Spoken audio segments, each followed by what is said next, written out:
aí, beleza? Quem fala aqui é o Renan e você está no canal Broken Imp Games para mais um Broken Review para conversarmos aqui do jogo Neon Inferno, um jogo desenvolvido pela Zenovia Interactive e publicado pela Retrowave. Ele foi lançado para PlayStation 4, PlayStation 5, Xbox One, Xbox Series, Nintendo Switch e PC, chegando aí para praticamente todas as plataformas, né?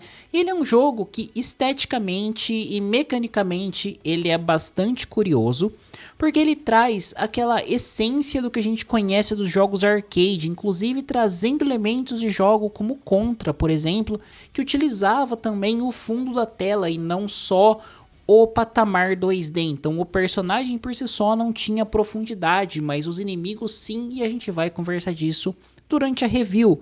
E ainda mais ele se passa em um universo cyberpunk em um que conflitos de gangues são coisas extremamente comuns e uma trilha sonora baseada em soundtracks com sintetizadores que dão uma intensidade e o tom correto para cada uma das fases que a gente joga, né? Começando aí pela sua narrativa, que serve bastante como um plano de fundo e acaba não sendo desenvolvida durante o processo de gameplay, justamente porque ela é extremamente linear e vai levar o jogador do ponto A para o ponto B sem muitas reviravoltas. É que nós estamos no ano de 2055 na cidade de Nova York, que se tornou uma metrópole distópica e tomada por gangues que disputam o poder e territórios de forma incessante. A gente vai controlar ou pode controlar dois personagens, que é o Ângelo Morano ou a Mariana Vitti, que são os dois melhores assassinos de uma organização chamada A Família. E a gente vai ter o simples objetivo de eliminar competidores ali que estão também buscando dominar cada vez mais a cidade para a nossa gangue, digamos assim, ganhar espaço. Então, essa é a sua narrativa de forma geral e ela traz bastante o conteúdo do arcade que eu comentei anteriormente, né? Porque no arcade você não tinha uma história desenvolvida. E não porque necessariamente ele não quer desenvolver, mas porque não é o objetivo dele desenvolver. Então, até aí tudo bem, sem problema nenhum em relação a isso. E eu gosto como as fases são dispostas aqui, né? A gente vai ter uma introdução e depois já seremos levados para tipo um restaurante onde a gente encontra com o chefe da organização que a gente faz parte. E nesse restaurante nós podemos escolher algumas missões em qualquer uma das ordens para então nós prosseguirmos após completarmos as 3. Cada uma delas, elas seguem basicamente um ritmo igual, eu diria assim, que é porque você vai enfrentar uma leva de inimigos, depois um subchefe, uma outra leva de inimigos, possivelmente outro subchefe, mais uma leva e então chegar no boss final que vai ter duas fases.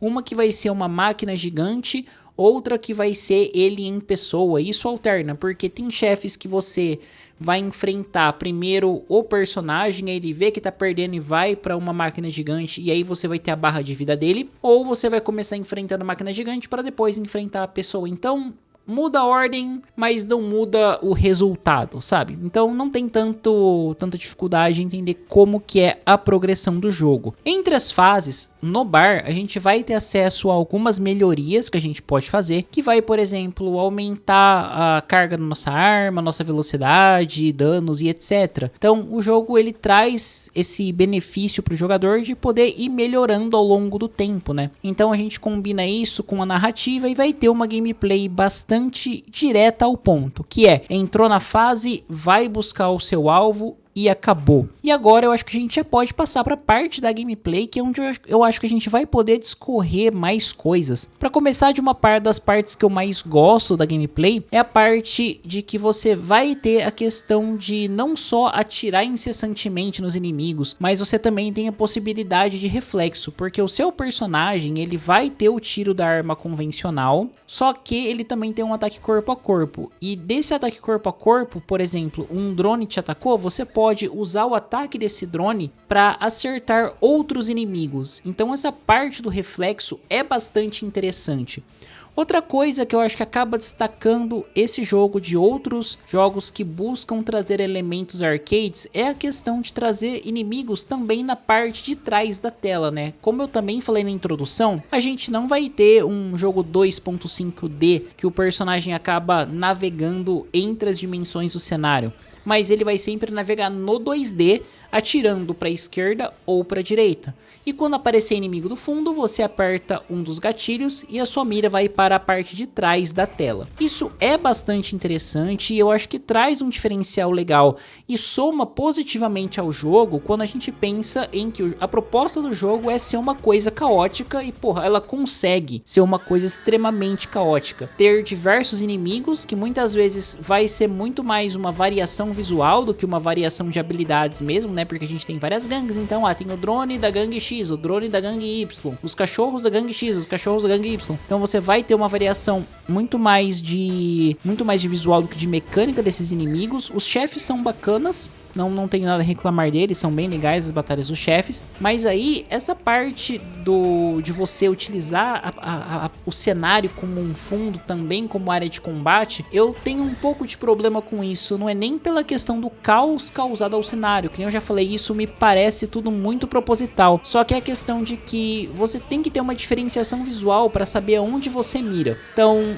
em alguns combates, por exemplo, muito mais em chefes e alguns cenários mais focados nesses dois ambientes, você vai ter inimigos que vão parecer muito num meio termo e você não vai saber se ele tá na sua linha 2D ou na sua linha de fundo. Eu acho isso um problema, porque isso vai trazer sim a morte do personagem, você vai acabar tomando mais dano por uma questão de identificação de sprite mesmo, sabe? É uma coisa que não tem muito como ser proposital essa dubiedade no cenário, então você vai jogando, aprendendo e vai passando. Só que isso traz uma certa dificuldade que pode soar artificial. E também a gente tem uma outra questão nesse jogo, que os checkpoints, eles são extremamente espaçados. Então quando os checkpoints são extremamente espaçados e você tem essa dubiedade nas sprites que pode trazer uma morte do personagem, você vai criar certos pontos de frustração pro jogador que não é legal. Então esse é basicamente o ponto que eu acho mais problemático no jogo. Ele é difícil, ele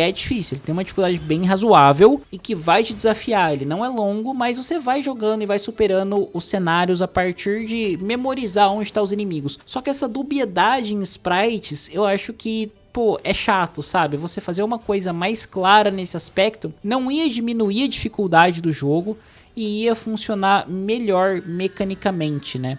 Também a gente pode falar, pensando nesse cenário e juntando com o checkpoint, por exemplo, tem uma das primeiras missões que você tem que resgatar um grupo de pessoas no teto ali que é do seu grupo. E esse boss final, você vai primeiro enfrentar um robô gigante e depois a pilota desse robô gigante. E quando você morre em um boss, não tem essa de você chegou na segunda fase e você vai voltar no checkpoint na segunda fase. Não, você vai voltar da primeira fase. Só que aqui a gente tem esse caso da sprite dúbia do personagem, que até você conseguir pegar onde tá, eu acho que torna ela mais difícil do que deveria ser. Aí cai naquele fator que eu comentei, de ser uma dificuldade que acaba sendo gerada de certa forma artificialmente. Mas no demais, o jogo tem mecânicas interessantes e realmente é mais isso que me incomoda, né? Como eu falei já, a trilha sonora é muito gostosinha desse jogo, ele vai pegar uma vibe de músicas de sintetizadores que vai combinar com essa visão retrofuturista cyberpunk que o jogo propõe, e tudo tá muito bem ambientado.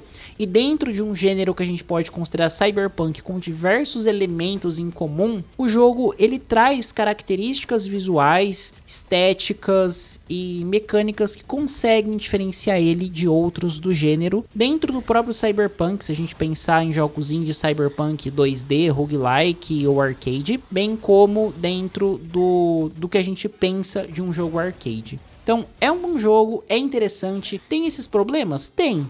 Mas eu acho que é uma coisa superável e que vale a pena você dar uma chance. Mas bom, gente, é isso aí, vou ficando por aqui. Espero que vocês tenham curtido o vídeo, se inscrevam no canal, ativem o sininho para não perder nenhum conteúdo que for sendo publicado por aqui. Nos comentários, fala aí se você já jogou Neon Inferno, o que você achou, se você curte esse estilo de jogo, quais outros jogos nesse estilo você gosta. Lembrando sempre que sugestões para futuras temáticas são sempre muito bem-vindas. Bom, é isso aí, muito obrigado e até a próxima.